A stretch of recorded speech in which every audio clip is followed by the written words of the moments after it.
ಸಿಕ್ಕಂತ ಒಂದು ಸೌಭಾಗ್ಯ ಅಂತ ನಾನು ಅನ್ಕೊಂತೀನಿ. ಒಂದು ಚಿಕ್ಕ ಸಮಯದಲ್ಲಿ ದೊಡ್ಡ ಭಾಗ್ಯ ಅಂತ ಅನ್ಕೊಂಡಿದ್ದೀನಿ.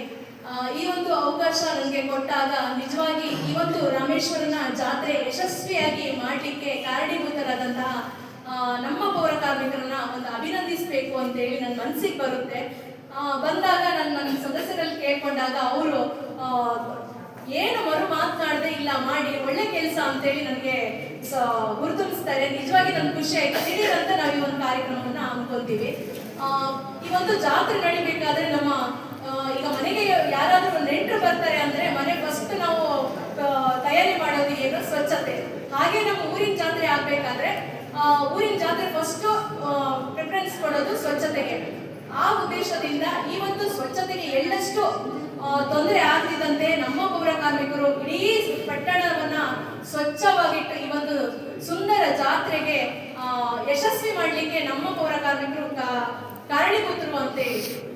ಈ ಒಂದು ಪೌರ ಕಾರ್ಮಿಕರು ಪಾಪ ನಾವು ಜಾತ್ರೆಯನ್ನ ಸಂಭ್ರಮಿಸ್ತೀವಿ, ಆದ್ರೆ ಅವರು ಪಟ್ಟಣದ ಸ್ವಚ್ಛತೆಗಾಗಿ ಅವರನ್ನ ಆ ದಿನವನ್ನ ಮೀಸಲಿಡ್ತಾರೆ. ಆ ಒಂದು ಉದ್ದೇಶಕ್ಕೆ ನಿನ್ನೆ ದಿನ ನಾನು ಅವರಿಗೆಲ್ಲರಿಗೂ ಪೌರ ಕಾರ್ಮಿಕರನ್ನ ಕರೆದು ಮುಖ್ಯಾಧಿಕಾರಿಗಳ ಜೊತೆ ಸೇರಿ ಒಂದು ಬೋಟ್ ರೈಡಿಂಗು ಮತ್ತೆ ಎಲ್ಲ ಜಾಯಿಂಟ್ ವೀಲ್ ಇರ್ಬೋದು, ಕೊಲಂಬಸ್ ಇರ್ಬೋದು, ಎಲ್ಲ ಆಟದಲ್ಲೂ ಅವರನ್ನ ಕೂರಿಸಿ ಅದರಲ್ಲೂ ಅವರೆಲ್ಲ ಖುಷಿಯಾಗಿ ಆಟ ಆಡಿ ತುಂಬಾ ಖುಷಿ ಪಟ್ಟರು. ನಮಗೂ ಸಹ ಖುಷಿ ಆಯ್ತು.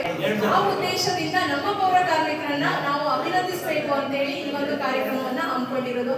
ನಿಜವಾಗಿ ತುಂಬಾ ಖುಷಿ ಆಗ್ತಾ ಇದೆ. ನಮ್ಮ ಪೌರ ಕಾರ್ಮಿಕರು ಅವರ ಆರೋಗ್ಯವನ್ನ ಲೆಕ್ಕಿಸದೆ ನಮ್ಮ ಪಟ್ಟಣದ ಸಾರ್ವಜನಿಕರ ಒಂದು ಆರೋಗ್ಯವನ್ನ ಕಾಪಾಡುವುದಕ್ಕೆ ತಮ್ಮ ಒಂದು ಜೀವನವನ್ನೇ ಪಣಕ್ಕಿಟ್ಟಿರೋದು. ಹಾಗೆ ಸರ್ಕಾರವೂ ಕೂಡ ಅವರಿಗೆ ಒಳ್ಳೆಯ ಸೌಲಭ್ಯವನ್ನ ಕೊಡ್ತಾ ಇದೆ. ಆಗಾಗ ಈಗ ಸದಸ್ಯರೆಲ್ಲರೂ ಹೇಳಿದಂಗೆ ಒಂದು ವೈದ್ಯಕೀಯ ಸೌಲಭ್ಯ ಇರ್ಬೋದು, ಹಾಗೆ ಅವರಿಗೆ ಸುರಕ್ಷತೆಯ ದೃಷ್ಟಿಯಿಂದ ಏನೇನು ಅವರಿಗೆ ಕೊಡಬೇಕು ಅದನ್ನೆಲ್ಲವೂ ನಾವು ಪಟ್ಟಣ ಪಂಚಾಯಿತಿಯಿಂದನೂ ಯಾವ ಸಮಯದಲ್ಲಿ ಕೊಡಬೇಕು ಆ ಸಮಯದಲ್ಲಿ ಕೊಡ್ತಾನೆ ಬಂದಿದ್ದೀವಿ. ಹಾಗೆ ಅವರಿಗೆ ಮನೋರಂಜನೆಗೋಸ್ಕರ ಅವರಿಗೆ ಆವಾಗ ಟ್ರಿಪ್ ಅನ್ನು ಕರ್ಕೊಂಡು ಹೋಗ್ತೀವಿ.